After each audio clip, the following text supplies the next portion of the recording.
talkSPORT. Right, let's talk about the Women's World Cup. Starts in earnest tomorrow. England's first game is Saturday at 10:30. It's live on talkSPORT. Emma Franklin, Wright and Rachel Gord, the Ballers FC founders, are in the studio. Hello, welcome to talkSPORT. Hello. Hello, thanks for having us. Yeah, thanks for coming in. Now, talk to us about Ballers Friends Collective. It was started by a group of pals, wasn't it, who were sort of fed up of having to try and find somewhere to watch women's football, but you've got a great couple of events going on, haven't you, over the course of the World Cup? Yeah, so we've been watching particularly women's football, and particularly England, for about 7 years, and we were just tired of not having venues where we could go and watch the games with all our mates, venues that would put the game on.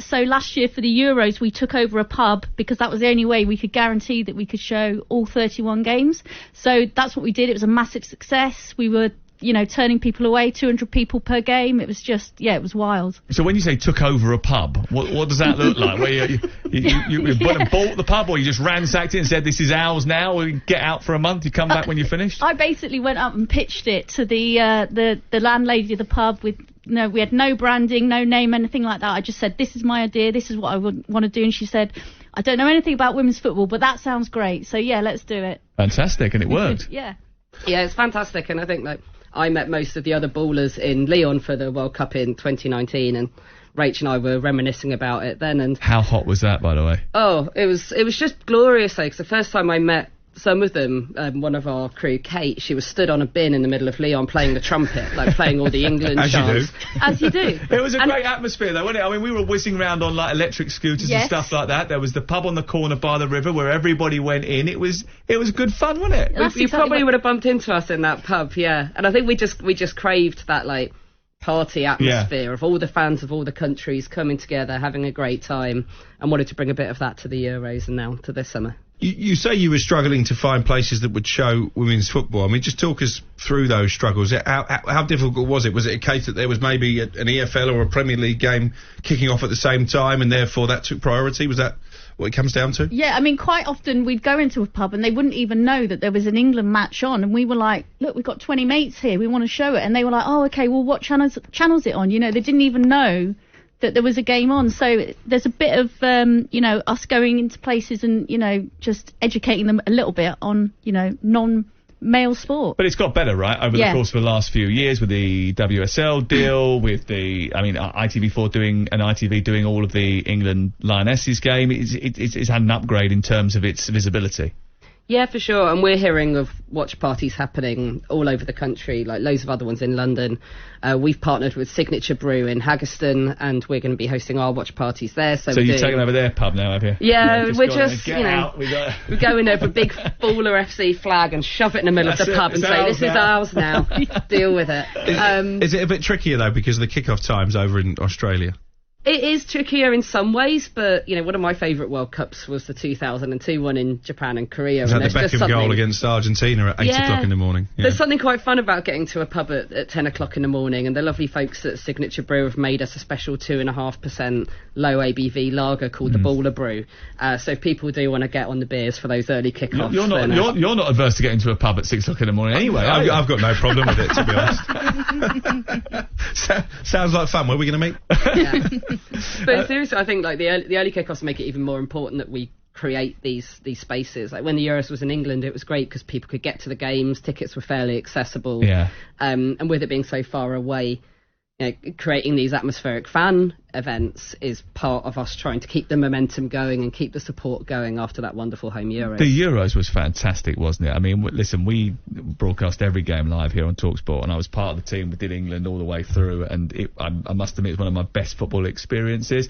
One of the great things about it was sort of the party that seems to happen before the game and the party that happened after the game. It was all very friendly and happy and positive. Now, some of that's down to the fact that England played very well, I'm sure, but it is just a slightly different atmosphere around women's football, isn't it?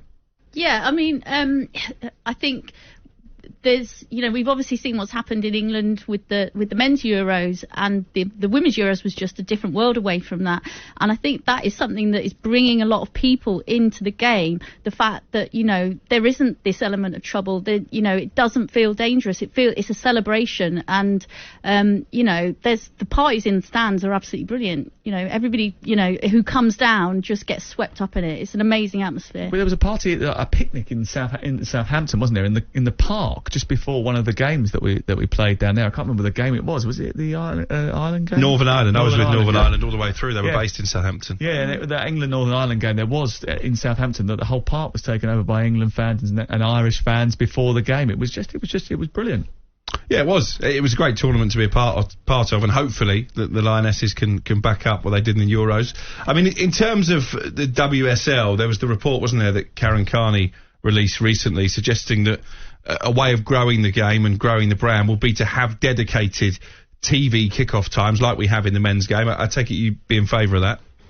Yeah, well, I think, the kickoff times of the WSL has always been structured around the men's game. We showed every WSL Sunday in another bar that we took over in Angel last year, and you have one game kick off at midday and then the next one at 6 p.m, and it's like you want to kind of make that more of a double header, or you want them to be more kickoffs on Saturday. But I think lots of us are fans of football in all its formats, and you want to just work it all together in the best way possible. Just to do the whole day in the end. Yeah. I did many all-dayers on Sundays. So 10 o'clock in the morning and an all-dayer. Yeah. I mean, it sounds like a nightmare. I don't know if we're coming across brilliantly. One of the things I will say about the kick-off times for this particular World Cup, and I must admit, I was a bit sort of like, I think the timing of it's wrong. I don't understand why at the end of the European season we've got a huge break before we have the World Cup, and then we've got another huge break before the start of the WSL season. And I think that some of the managers are a little bit upset about this as well, in terms of trying to get their players up to peak fitness as a result of that. And we heard from Courtney Sweetman-Kerr talking about just that earlier on today. And I was also a little bit concerned about the broadcast times because of the time difference. But actually, Shabana Hearn was speaking on our breakfast show the other day, and she was suggesting that with the kids on school holidays, actually, one of the prime benefits of having this tournament on earlier in the morning when the game's kicking off at 10:30, for example, is that the younger kids will be able to caress around the TV and watch the whole thing, which hasn't always been the case in major tournaments, men's or women's. Yeah, well, with the Euros, when it goes into extra time and the game goes on, it becomes longer and longer, you want to be able to make it accessible for kids to sit there and retain their focus as much as kids ever can on the game.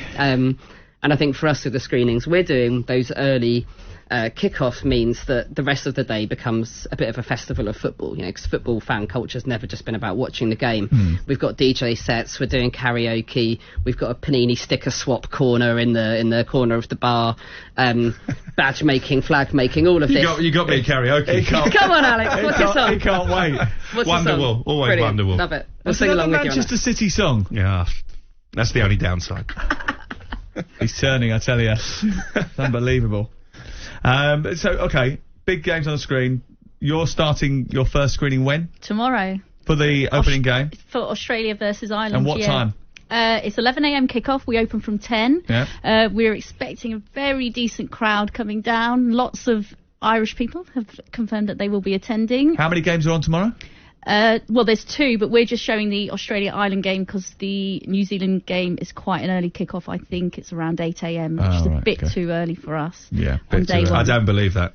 But you got the DJs on. Is it the big party going to be on Saturday for the England game? Absolutely.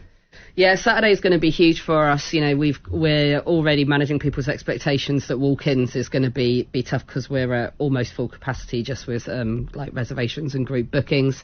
But it's just going to be phenomenal. I think you see it's going to be a 10:30 a.m. kickoff for the Lionesses. You wonder, are people going to come down? Is it going to be the same enthusiasm? And honestly, the reception we've had to advertising our screenings has been phenomenal. So Saturday is going to be unbelievable. Can't wait to get back into tournament mode and spend the summer down there.